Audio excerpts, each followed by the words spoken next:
ലോകത്തെ ഏറ്റവും വലിയ ഇസ്ലാമിക ഭൂരിപക്ഷ രാജ്യമായ ഇന്തോനേഷ്യയിൽ ഫ്രാൻസിസ് പാപ്പയുടെ അപ്പസ്തോലിക സന്ദർശനം ആരംഭിച്ചു. ഇന്നലെ റോമിൽ നിന്നും യാത്ര തിരിച്ച പാപ്പ 13 മണിക്കൂർ വിമാനയാത്ര പിന്നിട്ടാണ് ഇന്ന് ചൊവ്വാഴ്ച ഇന്ത്യൻ സമയം രാവിലെ 9:50 ജക്കാർത്ത സുകർണോ ഹട്ട അന്താരാഷ്ട്ര വിമാനത്താവളത്തിൽ എത്തിച്ചേർന്നത്.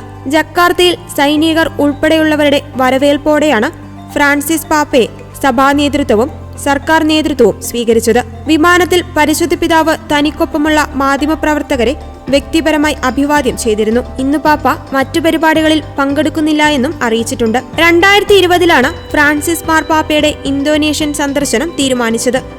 എന്നാൽ കോവിഡ്-19 മഹാമാരിയെ തുടർന്ന് യാത്ര റദ്ദാക്കുകയായിരുന്നു.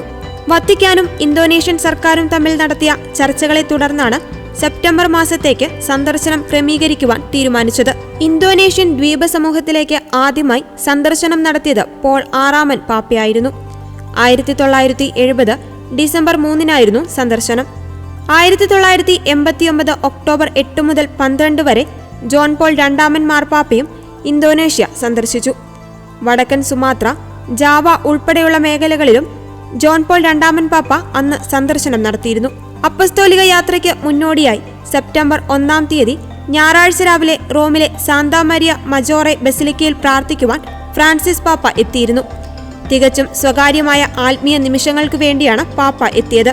ബസിലിക്കയിലെ സാലൂസ് പോപ്പുലി റൊമാനി എന്ന പരിശുദ്ധ കന്യകാമറിയത്തിന്റെ രൂപത്തിനു മുൻപിൽ പ്രാർത്ഥനയിൽ ചെലവഴിച്ചിരുന്നു.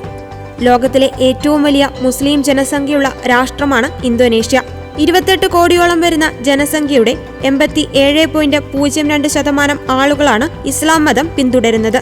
രാജ്യത്തെ ആകെ ജനസംഖ്യയുടെ 3% മാത്രമാണ് കത്തോലിക്കർ.